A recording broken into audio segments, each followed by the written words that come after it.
Breaking news, Liverpool fans. Alexander Isak has agreed a deal with Liverpool. A verbal agreement has been reached in principle between Liverpool and Alexander Isak for a deal that will run until 2031, a contract of about 6 years there. Um, Goal, Florian Plettenberg, is reporting this. We have some additional information from Fabrizio Romano as of 2 hours ago that says no changes on Alexander Isak and Benjamin Sheshko sagas. But Isak apparently wants Liverpool. The contract has never been an issue. Bid is ready only if/when Newcastle opens the doors. On top of that, we have had official confirmation from Bayern Munich to the agreed deal and sale and transfer of Luis Diaz to Bayern. And honestly, I think it's a great deal for Liverpool. I think Bayern are getting a quality player. I've seen almost every game that Luis Diaz has played for Liverpool, and he's an exceptional player, both for club and country. He did wonderful for Liverpool. He did incredible for Colombia at several points. And nothing really bad to say about Lucho. He never really, down tools. He did nothing wrong throughout the whole process. He was pretty committed until the end. He got a big money move to a club that I think will be competing for Champions League and domestic league titles. Overall, like I want to start with Lucho, go on to Isak and the beyond after Isak signs for Liverpool. It's not a done deal, Isak, of course. We know that he's interested. He's put in that transfer request from that video that I talked about a while back, but I'd love to hear what you guys have to say, because for me, it feels like a bit of an inevitability that Isak gets signed by Liverpool at this rate. And I think his addition between, him coming in, Ekitike coming in, there's still, Gakpo in the front line, Salah, Rion Ngumoha, who scored a goal in that friendly against some Japanese side. I forget their name. But point aside, we are really looking at a new Liverpool, a new look Liverpool, should Isak come in. We haven't had a proper nine for a while now. Obviously, Nunez has been at the club. That transfer hasn't necessarily materialized to the level of success that Liverpool was anticipating, but it's just kind of hard for me to even wrap my head around Isak signing, because I've barely come to terms with the fact that he even wants out of Newcastle at this point, and that Liverpool is his prime destination. But should he come in, I imagine he's starting immediately at the 9. Ekitike, Gakpo, they're going to be more, I guess you could say, expendable, less likely to go and actually start week in, week out, compared to the fact that I think Isak will be a immediate starter. Ekitike is a lot of money for a guy that you could expect to maybe be on the bench, but will there be a tactical change? Talked about a potential 4-4-2. We talked about a 4-2-2 formation as well in the previous video, that you could see Liverpool going to that should the total kind of tactical philosophy start to shift as Arne Slot brings in more players that he sees fit for his profile. It'd be interesting. I don't know if it'd be successful. But for me, this feels like a huge turning point for Liverpool's summer. The sale of Diaz for something around 65-70 mil. That is great business for a 28-year-old.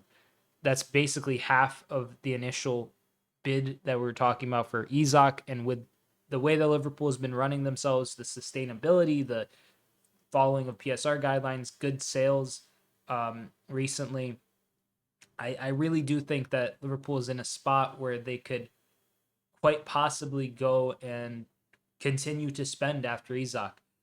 For me, as a fan, outside looking in, the immediate positions that I think could use some reinforcement besides, Isak coming in at the 9. Depends on what you think about Rio and Ngumoha if you're Arne Slot.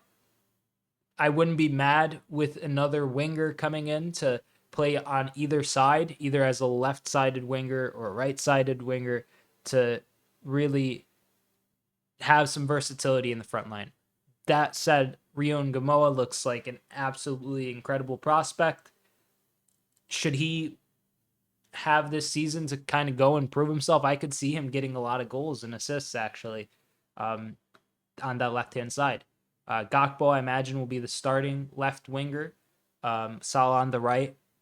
And honestly, you know, beyond that, I think the clear issue is at center back, because Gomez is hurt.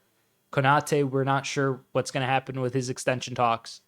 And beyond that, I mean, you have Van Dijk. That's not enough. That's straight up not enough. I would sign one or two center backs. Sign someone like Guehi, who you know could kind of plug and play and could fill in for Konate, maybe even fill in for Van Dijk if he needs to. Can play kind of both positions in that back four. Could grow into a leader. He's at like I think he's 25 or 26, so he fits the timeline perfectly. And then go get like a more project kind of center back that could possibly, you could get on the cheap, that is comfortable being, fifth choice really. That's a bit younger maybe, that could soak up some experience in certain games, but is like good enough to rotate for an occasional Premier League game here or there if you need to. I think that would be wise. I don't know if Arne Slot would want 5 center backs or if he's comfortable with just 4. As a fan, I'm not comfortable with just 4, but I could see him, being like, well, Endo could play at center back if we need to, or Gravenberch could come in to the back line if we need to, or one of the fullbacks, Lucas Stevenson. I think he played at right center back for a game throughout the preseason. There's a lot of variables to that. I don't think either of the left backs would be fit for that. I think maybe Connor Bradley could play sort of as a center back, but even then, like, I'm not that you're getting really out there with those inclusions. I think a more traditional center back on top of Guehi, that's kind of like someone who you could mold into a star in the future, I would prefer that. Beyond that, a CDM could be useful. Endo and Gravenberch, they're great. McAllister's not your traditional DM, but he is a kind of deeper lying playmaker.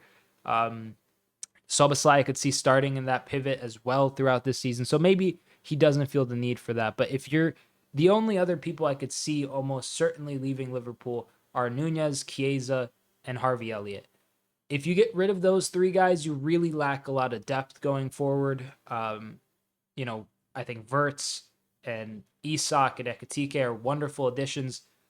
But with Diaz leaving on top of those 3, the unfortunate and tragic passing of Diogo Jota, which is, tough but necessary to bring up when having these discussions. You're looking at a front line that is in need of maybe another kind of versatile forward.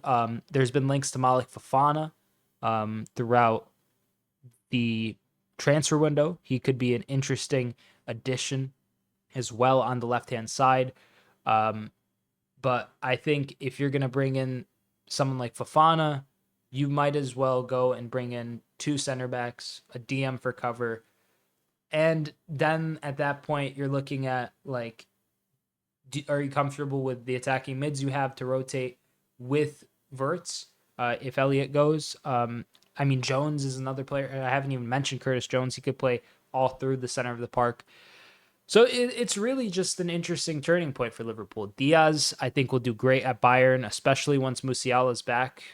That front 4 is going to be crazy once they have like a season together and Diaz has finally kind of found his footing and Musiala's back in the rotation, because he's probably not going to play football for a very long time, maybe even the whole season, sadly.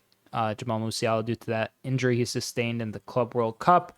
But Diaz, Musiala, Olise, Kane, even without Musiala, that's a very potent front 3, a very exciting front 4, and I think he'll do great at Bayern. I really do. I think Bayern fans are going to see a player who, they probably have seen streaks of, and they've seen like clips of him scoring or this or that, but he's a hard worker. He's really, really intense on the pitch. He really fits the mold of what a Jurgen Klopp forward was. And I think at Bayern, they could really use that on the opposite side of Elise, playing off of Kane. He could kind of go forward almost like a center forward at times. He could tuck in more of like an attacking mid role. Will he be on the left? Will Musiala be on the left when Musiala returns? Who knows? But for Liverpool, I genuinely think that they're in a spot where they can go buy Isak. After that, make another big signing in Guehi, and then look, I'd say, at maybe two other kind of depth rotation options in Fofana and another kind of project center back, and maybe even, a third player signed after that, a DM. That would be my perfect window. Obviously, I don't anticipate all these transfers to happen, but if I was kind of making some of the shots, those are the only real areas of concern left. And it's a descending order of concern, because at center back, if we're assuming Guehi signs, then you have four that are closer to really six center backs if you count Endo and Gravenberch. And even then, like, what are the odds that they're gonna have to be deployed? How worth it is it to get like another understudy at center back compared to just having some cover there, having a bit more flexibility to go and get like a quality player at DM or a quality player on the left wing? For me, I just kind of think that it's pretty flexible from there on out. Isak and Guehi, you sign those guys, and it's like an A++ window. You can make the argument that there's cause for concern at that back line. I think either way it goes, should we get at least Guehi, it's looking good. People could disagree. I'd love to hear your comments as to what you think about Liverpool's spending this window, the exit of Luis Diaz, the arrival of Alexander Isak, and just how you think the formations and tactics will start to, take shape as the season goes on under Arne Slot. Because for me, it's looking like a great window. It's far from over from what it seems. And yeah, I'm just pretty thrilled that Isak's coming in. Sad to see Lucho go, but wish him nothing but the best at Bayern. Besides in the Champions League, hopefully they don't perform there, because I want to see Liverpool win the Champions League. Let's be real. But yeah, those are my thoughts. Hope you enjoyed the video. Comment down below with your thoughts. Subscribe if you're new. Like if you ended up enjoying as well. I'm Sideline Sato. Peace.